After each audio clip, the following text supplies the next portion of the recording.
Assalamualaikum warahmatullahi wabarakatuh, sahabat umat muslim. Pernahkah kalian mendengar kisah tentang kelahiran Yajuj dan Majuj, dua bangsa yang disebut dalam Al-Quran dan hadis yang akan muncul di akhir zaman? Kisah mereka penuh dengan misteri dan kegelapan, namun asal-usul mereka jarang dibahas secara mendalam. Dalam video kali ini, kita akan menelusuri jejak-jejak awal dari kelahiran Yajuj dan Majuj, dan bagaimana bangsa-bangsa ini berhubungan dengan peristiwa besar yang akan terjadi di masa depan. Sahabat umat muslim, sebelum kita masuk ke kisah utamanya, kami mohon agar Anda menonton video ini hingga akhir, supaya tidak terjadi kesalahpahaman. Jangan lupa untuk memberikan like, subscribe, dan tinggalkan komentar jika ada yang perlu diluruskan dari kisah kali ini. Bismillah, mari kita mulai kisahnya.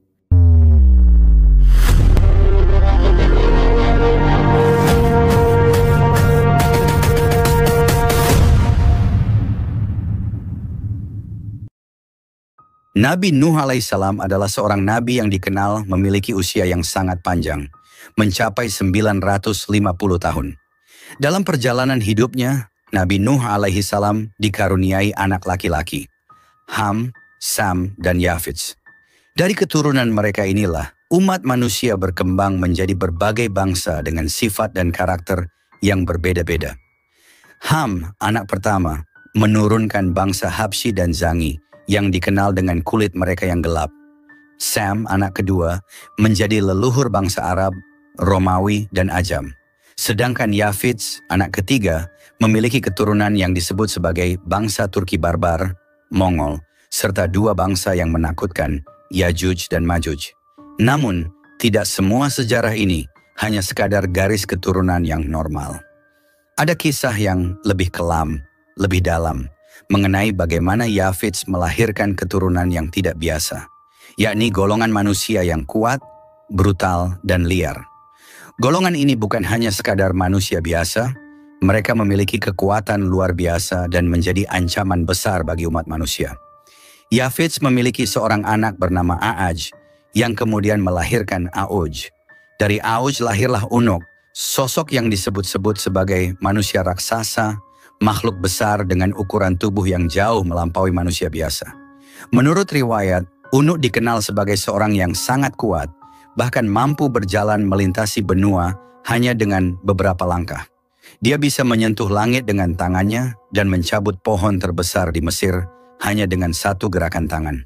Ketika Nabi Nuh diperintahkan oleh Allah Subhanahu wa Ta'ala untuk membangun bahtera raksasa guna menyelamatkan umatnya dari banjir besar, Unuklah yang diminta oleh Nabi Nuh untuk mengambil kayu dari pohon terbesar di Mesir. Unuk dengan tubuh raksasanya melakukan perintah itu tanpa kesulitan. Namun meskipun memiliki tubuh yang besar, Unuk tidak memiliki kecerdasan dan kebijaksanaan seperti Nabi Nuh alaihissalam. Dia lebih dikenal sebagai makhluk yang cenderung bertindak impulsif dan egois tanpa memikirkan dampak tindakannya terhadap orang lain. Saat banjir besar terjadi, air yang menenggelamkan dunia tidak mampu menenggelamkan Unuk. Tubuhnya yang sangat besar memungkinkannya untuk tetap berdiri di tengah-tengah lautan. Hanya puncak kepalanya yang menyembul di atas air. Meskipun banyak yang tenggelam, termasuk mereka yang menolak mengikuti Nabi Nuh, Unuk tetap bertahan. Gunung Ararat, yang merupakan salah satu gunung tertinggi di dunia, hanya menyisakan puncaknya yang kelihatan, dan Unuk berdiri di sana seperti raksasa penjaga. Namun meskipun tubuhnya selamat, jiwa Unuk tidak terlepas dari kekosongan. Kehidupannya yang panjang membuatnya kehilangan makna. Ketika zaman berganti dan generasi manusia baru bermunculan, Unuk mulai merasakan kehampaan yang mendalam. Seiring dengan berjalannya waktu, dia merasa semakin terisolasi dari dunia manusia, dan hal ini membuatnya mencari cara untuk tetap relevan. Di suatu masa, Unuk tiba-tiba muncul di negeri Rum, sebuah kerajaan yang megah dan penuh dengan kekayaan. Dengan langkah besar dan suaranya yang menggema, dia datang menghadap raja negeri tersebut. Unuk menginginkan sesuatu yang aneh dan tak masuk akal. Dia meminta seorang gadis sebagai pendampingnya. Gadis yang dia inginkan tentu harus sesuai dengan ukurannya yang raksasa. Raja negeri Rum yang tidak pernah menghadapi permintaan seperti itu sebelumnya, terkejut dan panik. Wajahnya pucat, tangannya bergetar. Bagaimana mungkin mencarikan seorang gadis yang sebesar Unuk? Tak ada manusia biasa yang bisa sebanding dengan makhluk raksasa ini. Namun Unuk bukanlah makhluk yang bisa diabaikan begitu saja.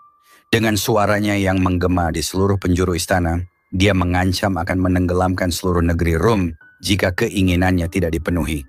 Jika engkau tidak bisa memenuhi keinginanku, wahai raja, Unuk menggeram, akan aku tenggelamkan seluruh negerimu dengan air laut ini. Tidak akan ada yang tersisa. Raja, dalam ketakutan merasakan jantungnya berdetak kencang. Dia tahu bahwa Unuk tidak sedang bercanda. Dengan pikiran yang cepat, Raja meminta waktu untuk memenuhi permintaan Unuk.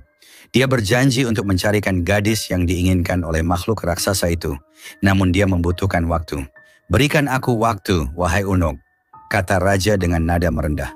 Berikan aku 12 tahun. Dalam waktu itu aku akan memastikan engkau mendapatkan gadis yang sesuai dengan keinginanmu. Unuk dengan kesabaran yang tidak biasa mengangguk setuju. Dia tahu bahwa Raja tidak mungkin menipunya. Jika dalam 12 tahun permintaannya tidak terpenuhi, maka dia akan menenggelamkan seluruh negeri dengan amarahnya. Selama berbulan-bulan, Raja yang bijaksana itu memutar otak demi menyelamatkan kerajaannya dari ancaman Unuk, raksasa yang tak tertandingi. Unuk bukan hanya ancaman bagi rakyat, tetapi juga bagi kestabilan seluruh wilayah. Setiap kali ia datang, ia menuntut yang mustahil dan mengancam akan menghancurkan kerajaan jika keinginannya tak terpenuhi. Dalam kegelisahan itu, sebuah rencana besar mulai dijalankan. Membuat patung raksasa yang menyerupai gadis cantik untuk memuaskan hasrat Unuk. Raja mengumpulkan semua ahli pemahat terbaik dari penjuru negeri. Mereka adalah orang-orang terpilih yang memiliki keterampilan luar biasa dalam memahat batu-batu besar dan merubahnya menjadi bentuk yang indah. Tugas yang mereka terima bukanlah hal yang mudah.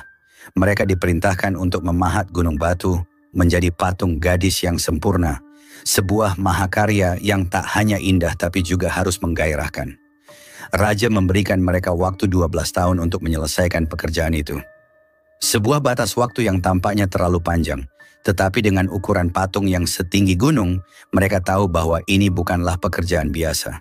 Hari demi hari suara palu menghantam batu-batu keras terdengar bergema di seluruh kerajaan. Para pemahat bekerja siang dan malam, tanpa henti. Mereka tahu bahwa nasib kerajaan terletak di tangan mereka. Tak ada ruang untuk kesalahan. Setiap lekukan wajah, setiap lipatan tubuh patung harus dibuat dengan sempurna. Patung itu bukan sekadar karya seni, tapi juga harapan terakhir untuk melawan ancaman Unuk. Setelah 12 tahun berlalu, akhirnya patung itu selesai. Sebuah karya monumental yang menjulang tinggi, menyerupai gadis cantik yang tidur terlentang. Wajahnya tampak lembut namun menggoda, dengan mata tertutup seakan sedang dalam mimpi. Patung itu benar-benar tanpa sehelai pakaian pun menambah kesan sensual yang memang diharapkan oleh Raja dan para penasihatnya. Di dalam patung itu, perutnya dikorek dengan hati-hati dan diisi dengan daging mentah. Daging-daging itu dimasukkan melalui liang kemaluan patung. Sebuah ritual aneh yang dipercaya oleh Raja akan membuat patung tersebut tampak lebih realistis bagi Unuk. Kita harus membuatnya percaya ini gadis nyata, kata salah satu penasihat Raja. Setiap potong daging yang dimasukkan adalah upaya untuk menciptakan ilusi sempurna. Mereka bekerja dengan tekun, memastikan setiap langkah ritual ini dijalankan dengan benar. Apakah ini akan berhasil? Tanya salah satu pemahat kepada kawannya. Matanya penuh dengan kekhawatiran. Kita tidak punya pilihan lain, jawab pemahat lainnya sambil menghela napas.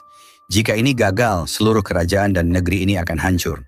Setelah semuanya siap, Raja mengirimkan pesan kepada Unuk bahwa gadis yang diinginkannya telah ditemukan. Datanglah dan temukan apa yang kau cari, bunyi pesannya. Dengan cepat, berita itu sampai ke telinga Unuk. Bagaikan angin badai, Unuk datang melangkah ke arah patung tersebut. Dengan tubuh raksasanya yang menggetarkan tanah setiap kali kakinya menyentuh bumi. Ketika Unuk melihat patung itu, matanya bersinar penuh gairah. Tubuh raksasa itu berhenti di depan patung gadis yang begitu besar dan menggoda. Tidak butuh waktu lama bagi Unuk untuk kehilangan kendali. Nafsu membara yang telah lama menguasainya seakan tak bisa lagi dibendung. Sungguh cantik, sungguh menggoda. Seru Unuk dengan suara menggelegar yang membuat tanah sekitarnya bergetar. Tubuhnya yang raksasa mendekati patung itu, dan tanpa ragu ia menyalurkan hasratnya. Dia memperlakukan patung itu seolah-olah gadis itu nyata, tak menyadari tipu muslihat yang telah direncanakan oleh raja. Usai melampiaskan nafsunya, Unuk merasa puas dan pergi, meninggalkan patung itu dengan perasaan lega. "Aku tak perlu kembali," gumamnya sambil tertawa besar. Suaranya menggelegar dan bergema di pegunungan. Unuk pun menghilang dari pandangan, tak pernah kembali lagi ke kerajaan itu. Namun yang terjadi kemudian adalah sesuatu yang tidak pernah diduga oleh raja dan rakyatnya. Air mani Unuk yang tertumpah di dalam patung, bercampur dengan daging mentah yang ada di dalamnya, mulai membusuk. Busuknya daging tersebut mengeluarkan bau menyengat yang bahkan bisa tercium hingga ke desa-desa terdekat. Dari dalam patung, ulat-ulat sebesar bayi manusia mulai tumbuh dan bergerak liar. Ini bukan bagian dari rencana," kata salah satu penasihat dengan wajah pucat ketika mendengar kabar tentang fenomena aneh yang terjadi pada patung. "Mungkin ini adalah murka Tuhan atas tipu daya yang kita lakukan," ucap seorang pendeta tua yang turut menyaksikan kejadian aneh tersebut. Ulat-ulat itu tidak berhenti tumbuh. Mereka menjadi kepompong, dan dari kepompong-kepompong itu, sesuatu yang lebih mengerikan lahir. Ketika kepompong-kepompong itu pecah, lahirlah makhluk-makhluk yang menyerupai manusia, namun dengan perawakan menyeramkan dan penuh kebuasan. Mereka adalah Yajuj dan Majuj, makhluk ganas yang lahir dari ulah Unuk dan nafsunya yang tak terkendali. Makhluk-makhluk ini segera menyebar keluar dari patung, mencari makanan. Tidak ada yang bisa menghentikan mereka. Hewan-hewan ternak menjadi korban pertama. Mereka melahap segala yang mereka temui, dari sapi, kambing, hingga kuda. Rakyat mulai panik. Tidak ada yang tahu bagaimana cara menghentikan makhluk-makhluk ini. Mereka keluar dari liang kemaluan patung itu, satu persatu, bagaikan aliran air yang tak terhentikan. Desa-desa yang berada di sekitar patung itu menjadi korban pertama. Teriakan dan tangisan terdengar di mana-mana. Para petani dan penduduk desa melarikan diri, namun banyak yang tidak berhasil. Yajuj dan Majuj tak hanya memakan hewan ternak, tapi juga menyerang manusia. Raja, yang semula berpikir bahwa rencananya akan menyelamatkan kerajaan, kini dihadapkan pada masalah yang jauh lebih besar. "Ini semua salah kita," ucapnya dengan penyesalan di depan para penasihatnya. "Kita telah menciptakan monster yang tidak bisa kita kendalikan. Yang mulia, kita harus melakukan sesuatu sebelum seluruh negeri kita dimusnahkan," desak salah seorang penasihat. Raja tidak tinggal diam. Ia memerintahkan pasukan terbaiknya untuk memburu dan menghancurkan Yajuj dan Majuj. Namun, setiap usaha yang dilakukan gagal. Pasukan yang dikirim selalu kembali dengan korban jiwa yang tak sedikit. Makhluk-makhluk itu terlalu kuat, terlalu cepat, dan jumlah mereka terus bertambah. "Kita harus memanggil bantuan dari luar kerajaan," seru salah seorang panglima yang terluka parah usai bertarung dengan makhluk-makhluk buas itu. Desakan ini akhirnya membuat raja mencari bantuan dari Raja Iskandar Zulkarnain, seorang penguasa legendaris yang dikenal memiliki kekuatan dan kebijaksanaan luar biasa. Raja mengirim utusan ke wilayah Raja Iskandar Zulkarnain, berharap dia akan datang dan menolong. Setelah membantu penduduk di timur, Raja Zulkarnain mendengar kabar tentang bahaya yang lebih besar menanti di depan. Sebuah ancaman yang sudah lama menghantui penduduk di daerah antara dua gunung yang tinggi, yakni bangsa Yajuj dan Majuj. Mereka adalah bangsa yang terkenal dengan kekejamannya, merusak tanah, menghancurkan hasil panen, dan membuat penduduk hidup dalam ketakutan. Mendengar kabar itu, Raja Zulkarnain segera mengarahkan pasukannya menuju wilayah yang dimaksud. Ketika mereka tiba di sana, para penduduk dengan tergesa-gesa datang menyambutnya. Wajah mereka penuh dengan kecemasan dan ketakutan. "Wahai Raja yang perkasa," seorang pemimpin penduduk berbicara dengan nada penuh harap. "Bangsa Yajuj dan Majuj telah membuat hidup kami sengsara. Mereka menghancurkan apa yang kami bangun dan tidak memberikan kami kedamaian.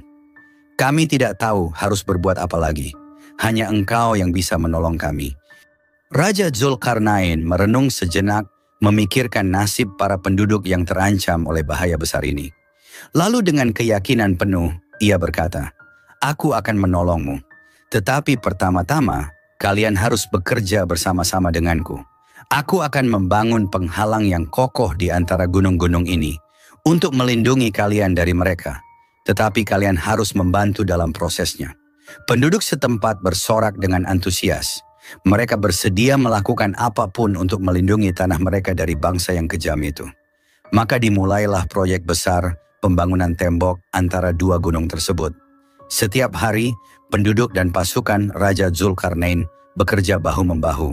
Mereka mengumpulkan potongan-potongan besi, batu, dan segala bahan yang bisa digunakan untuk membangun tembok yang kuat. Di bawah arahan Raja Zulkarnain, mereka membangun dengan penuh semangat, meskipun prosesnya sangat berat. Suatu hari, ketika matahari mulai tenggelam di balik pegunungan, salah seorang pekerja mendekati Raja Zulkarnain dengan wajah kelelahan. "Tuan, pekerjaan ini terasa sangat berat. Apakah kita akan sanggup menyelesaikannya?" Raja Zulkarnain menatap pria itu dengan penuh keyakinan. "Setiap pekerjaan besar membutuhkan pengorbanan. Ingatlah, ini bukan hanya untukmu, tetapi untuk anak-anakmu, untuk generasi-generasi yang akan datang. Dengan tembok ini, kita akan melindungi mereka dari kehancuran." Pria itu mengangguk, merasa semangatnya kembali berkobar. "Kami akan terus bekerja, tuanku. Terima kasih atas bimbinganmu." Raja Zulkarnain tersenyum, lalu kembali memantau jalannya pembangunan. Setiap kali ada kesulitan, dia hadir untuk memberikan solusi. Setiap kali ada yang kelelahan, dia memberi motivasi.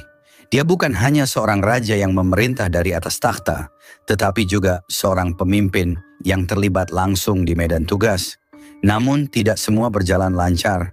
Sebelum tembok itu sepenuhnya selesai, pasukan Raja Zulkarnain mendapat kabar bahwa Ya'juj dan Ma'juj telah bergerak mendekat. Kecepatan dan kekejaman bangsa itu membuat penduduk semakin ketakutan. Raja Zulkarnain segera memerintahkan pasukannya bersiap untuk perang. "Ini bukan hanya tentang tembok," ujar Raja Zulkarnain kepada para komandan.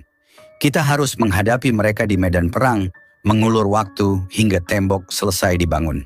Ketika pasukan Ya'juj dan Ma'juj akhirnya terlihat di kaki gunung, Raja Zulkarnain mengatur barisannya.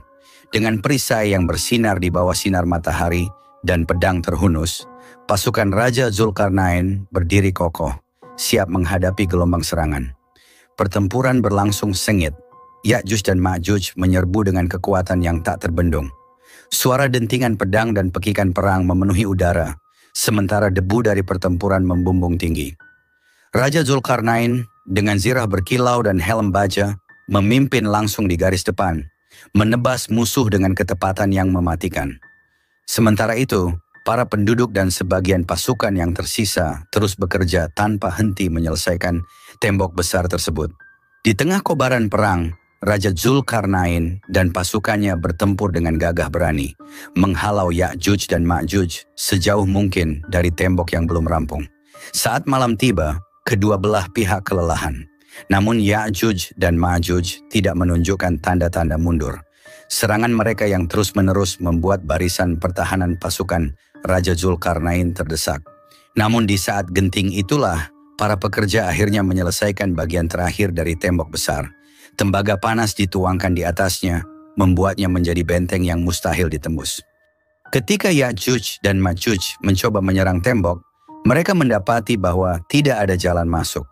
Mereka menghantamnya dengan segala kekuatan, namun tembok itu tetap berdiri kokoh, tak tergoyahkan. Akhirnya, setelah serangan tanpa henti, Ya'juj dan Ma'juj terpaksa mundur, tertahan oleh tembok yang kini memisahkan mereka dari negeri yang mereka rusak selama bertahun-tahun. Kemenangan yang diraih bukan hanya kemenangan militer, tetapi juga simbol kebesaran keadilan yang ditegakkan oleh Raja Zulkarnain. Pasukannya bersorak dan para penduduk menangis haru menyaksikan tembok yang kini melindungi mereka dari bahaya besar. Raja Zulkarnain berdiri di depan tembok yang baru selesai dibangun, memandang ke arah pegunungan di mana Ya'juj dan Ma'juj terperangkap. Ia menarik napas dalam, menyadari bahwa misi besarnya telah tercapai. Dengan tembok yang kokoh itu, negeri-negeri di timur akan hidup dalam damai untuk waktu yang lama. Ini bukanlah kemenangan untuk kita, kata Raja Zulkarnain kepada pasukannya yang berkumpul di sekitarnya. Ini adalah kemenangan bagi mereka yang kita lindungi dan kemenangan bagi keadilan yang harus kita tegakkan di seluruh penjuru bumi. Setelah tembok itu berdiri kokoh, Raja Zulkarnain berbicara kepada rakyat di daerah tersebut. Ini adalah perlindungan yang Allah berikan kepada kalian. Tapi ingatlah, suatu hari nanti Ya'juj dan Ma'juj akan keluar lagi ketika waktunya tiba, sebagaimana telah ditetapkan oleh Allah. Sampai saat itu, tetaplah berpegang teguh kepada kebenaran dan jangan berbuat zalim kepada sesama. Dengan amanat itu, Raja Zulkarnain meninggalkan mereka, melanjutkan perjalanannya untuk menyebarkan keadilan dan kebaikan di dunia. Ia tahu bahwa setiap perjalanan membawa tantangan baru, tetapi dengan iman yang kuat dan kebijaksanaan, ia siap menghadapi segala sesuatu yang akan datang. Di dalam kegelapan goa, Ya'juj dan Ma'juj tidak pernah berhenti. Setiap hari pemimpin mereka berdiri di depan mereka dengan tangan terkepal, memimpin serangan tak kenal lelah terhadap tembok itu. Hari ini adalah hari kita akan berhasil, seru pemimpin mereka, memompa semangat para pengikutnya. Kita telah mendekati kebebasan. Dengan raungan yang menggelegar, mereka mulai melubangi tembok sekali lagi. Suara dentuman keras terdengar ketika tangan mereka yang kuat menghantam besi dan timah.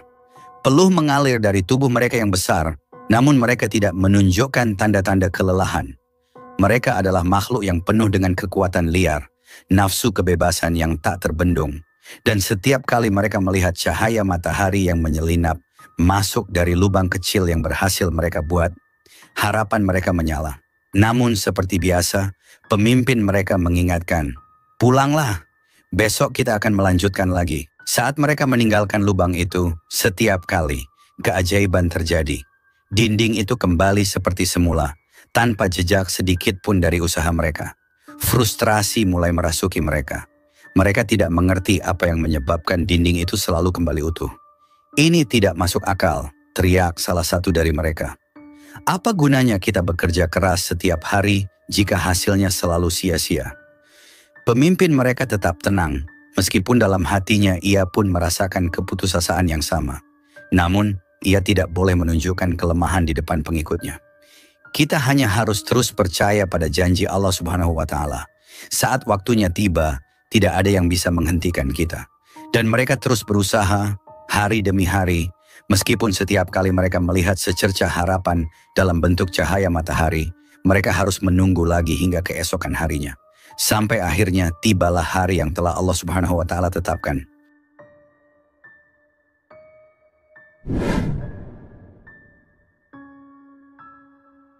Setelah Dajjal terbunuh oleh Nabi Isa alaihissalam dan umat Islam merasakan kemenangan besar, langit yang semula cerah seketika berubah kelam.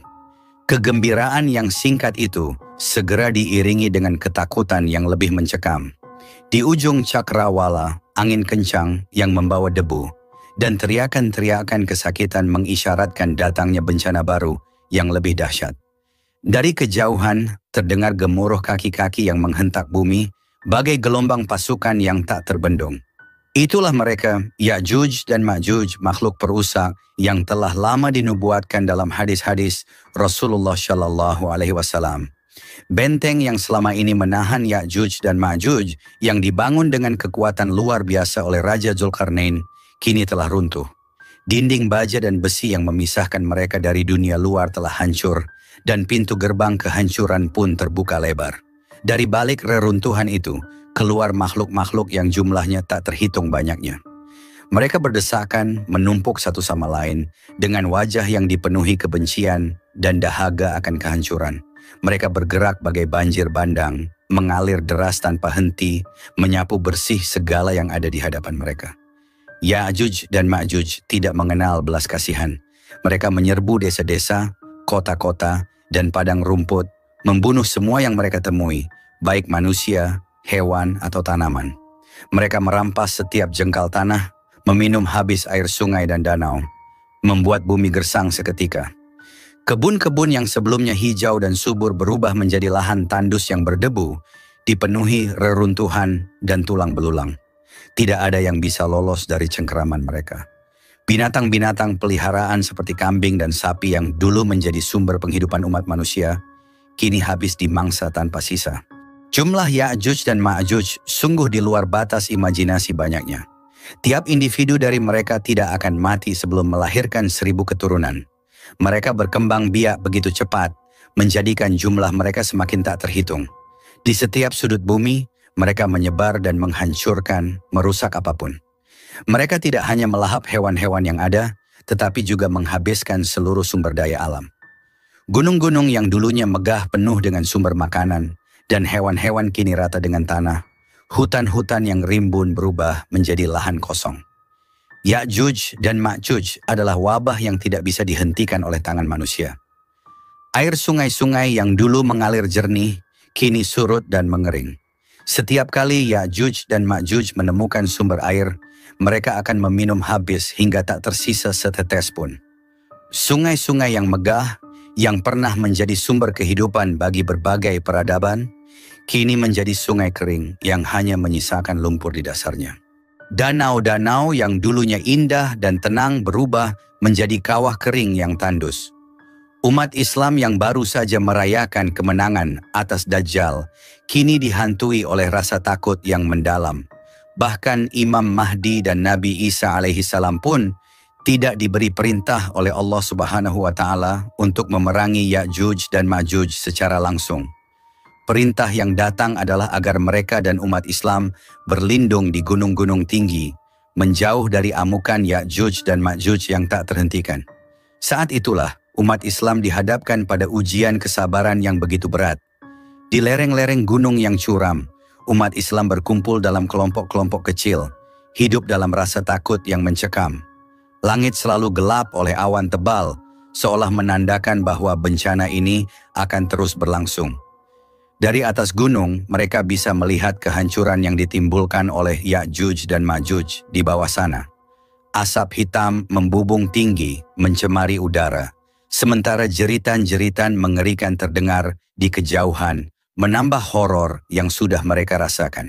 Di puncak-puncak gunung, Nabi Isa alaihissalam dan Imam Mahdi memimpin umat Islam dalam doa dan zikir yang tiada henti.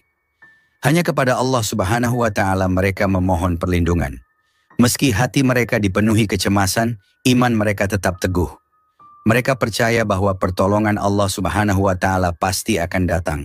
Meski ujian ini terasa begitu berat. Banyak yang jatuh sakit karena kelaparan dan kehausan, sementara yang lain menyerah pada keputusasaan. Namun Nabi Isa alaihissalam terus mengingatkan mereka untuk bersabar dan percaya bahwa Allah Subhanahu wa Ta'ala tidak akan meninggalkan hambanya. Hari demi hari berlalu dalam kesunyian dan ketegangan.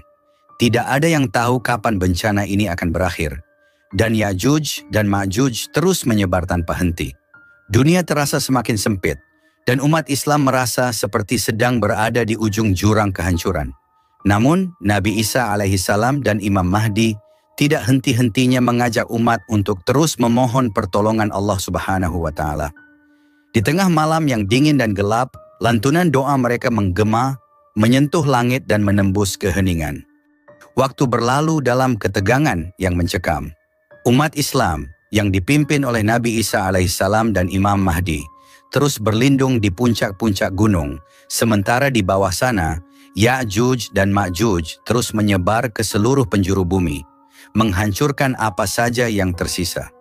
Jumlah mereka begitu banyak dan tak terbendung, sementara umat manusia merasa seolah-olah harapan telah lenyap. Tidak ada yang bisa menghentikan mereka. Setiap hari, dari kejauhan, umat Islam mendengar gemuruh suara Ya'juj dan Ma'juj yang memecah keheningan malam. Seakan bumi ini akan ditelan oleh kekuatan gelap yang tak terkendali. Namun, keajaiban Allah Subhanahu wa Ta'ala selalu datang di saat yang tepat. Ketika Ya'juj dan Ma'juj telah menyebar sedemikian luas, dan hampir tidak ada lagi makhluk hidup yang tersisa untuk mereka hancurkan, Allah Subhanahu wa Ta'ala menurunkan takdirnya yang luar biasa. Di tengah kerusakan yang tak terbayangkan, dengan bumi yang tandus dan air yang mengering, Ya'juj dan Ma'juj mulai melambat. Mereka telah kehabisan target, tidak ada lagi manusia, hewan, atau tanaman untuk mereka serang. Pada saat itulah, Allah Subhanahu wa Ta'ala memulai rencananya untuk mengakhiri mimpi buruk ini. Langit tiba-tiba berubah menjadi kelam, tidak ada angin, tidak ada gerakan. Sebuah ketenangan yang aneh meliputi bumi yang telah terkoyak. Di bawah, ribuan, jutaan Ya'juj dan Ma'juj yang tersisa mulai merasakan sesuatu yang tidak biasa. Mereka, yang biasanya begitu kuat dan tak terkalahkan, mulai menunjukkan tanda-tanda kelemahan. Dari leher-leher mereka muncul wabah mengerikan yang tak bisa mereka hindari. Wabah ini bukanlah serangan biasa. Allah Subhanahu wa Ta'ala mengutus ribuan ulat kecil yang tiba-tiba muncul dari tanah. Ulat-ulat itu merayap dengan cepat, menyerang Ya'juj dan Ma'juj dengan tak terhentikan. Masing-masing ulat menggigit leher mereka, mematikan dengan cepat dan tepat. Wabah ini begitu hebat, sehingga dalam hitungan menit, Ya'juj dan Ma'juj yang semula tak terkalahkan, terkapar di atas tanah, tak lagi berdaya. Tubuh mereka yang besar dan kuat runtuh satu persatu seperti pohon yang ditebang. Tangisan, jeritan, dan deru kematian terdengar dari semua penjuru, menandakan bahwa saat kehancuran Ya'juj dan Ma'juj telah tiba. Dari tempat persembunyian mereka di puncak gunung, umat Islam menyaksikan peristiwa ini dengan rasa takjub dan ketakutan yang mendalam. Mereka menyaksikan dengan mata kepala mereka sendiri bagaimana makhluk yang selama ini mereka anggap tak terkalahkan, yang menyebar teror di seluruh bumi, akhirnya takluk oleh makhluk sekecil ulat atas kehendak Allah Subhanahu wa Ta'ala. Ketika wabah ulat itu telah menyelesaikan tugasnya, bumi penuh dengan bangkai Ya'juj dan Ma'juj. Tubuh mereka yang begitu banyak menutupi seluruh daratan, memenuhi lembah, pegunungan, dan bahkan dataran luas. Bau busuk mulai menyebar ke udara, memualkan dan tak tertahankan. Bumi tampak seperti lautan bangkai yang mengerikan. Tempat tidak ada kehidupan yang bisa bertahan. Namun Allah Subhanahu wa Ta'ala yang Maha Kuasa tidak membiarkan bumi ini tenggelam dalam kehancuran selamanya. Setelah Ya'juj dan Ma'juj dimusnahkan oleh wabah, Allah Subhanahu wa Ta'ala mengutus pertolongan lain. Dari langit, ribuan burung besar tiba-tiba muncul, terbang dalam formasi yang rapi dan mengerikan. Burung-burung itu sebesar unta, dengan sayap yang membentang lebar dan kekuatan yang luar biasa. Burung-burung ini bukanlah burung biasa. Mereka adalah makhluk yang diutus oleh Allah Subhanahu wa Ta'ala untuk membersihkan bumi dari bangkai-bangkai Ya'juj dan Ma'juj yang kini berserakan di mana-mana. Burung-burung raksasa itu dengan cepat menyambar bangkai-bangkai Ya'juj dan Ma'juj, mengangkat tubuh-tubuh besar itu dengan cakar mereka yang kuat. Mereka terbang tinggi di langit, membawa bangkai-bangkai tersebut ke tempat yang hanya diketahui oleh Allah Subhanahu wa Ta'ala. Dalam hitungan jam, burung-burung itu membersihkan bumi dari jutaan mayat Ya'juj dan Ma'juj. Setiap bangkai diambil, setiap sisa tubuh diangkat ke tempat yang dikehendaki oleh Allah Subhanahu wa Ta'ala. Umat Islam yang menyaksikan kejadian ini dari puncak gunung merasa kagum dengan kekuasaan Allah Subhanahu wa Ta'ala. Mereka tak henti-hentinya mengucapkan syukur dan memuji kebesarannya. Kehancuran yang dibawa oleh Ya'juj dan Ma'juj yang semula tampak mustahil untuk dihentikan, kini telah dihapuskan sepenuhnya oleh kehendak Allah Subhanahu wa Ta'ala. Setelah burung-burung raksasa mengangkat seluruh bangkai Ya'juj dan Ma'juj, bumi masih dipenuhi dengan sisa-sisa kotoran dan bau busuk yang menyengat.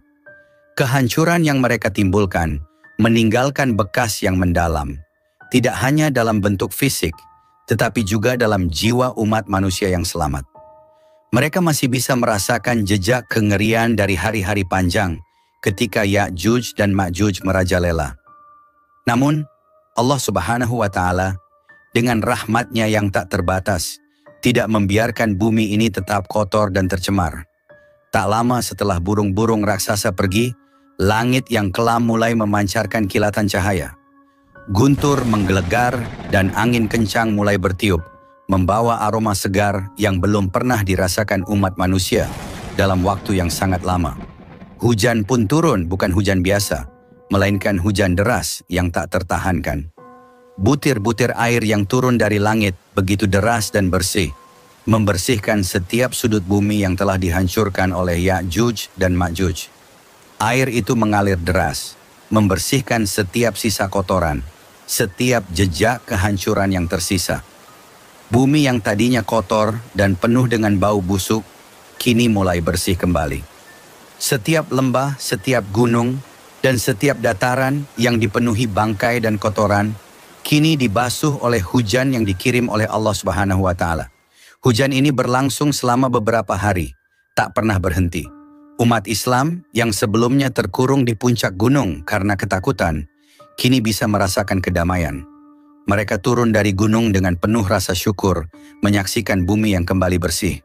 Tidak ada jejak dari Ya'juj dan Ma'juj yang tersisa. Bumi ini seolah-olah baru saja diciptakan kembali, segar dan murni, seperti ketika pertama kali Allah Subhanahu wa Ta'ala menurunkannya untuk manusia.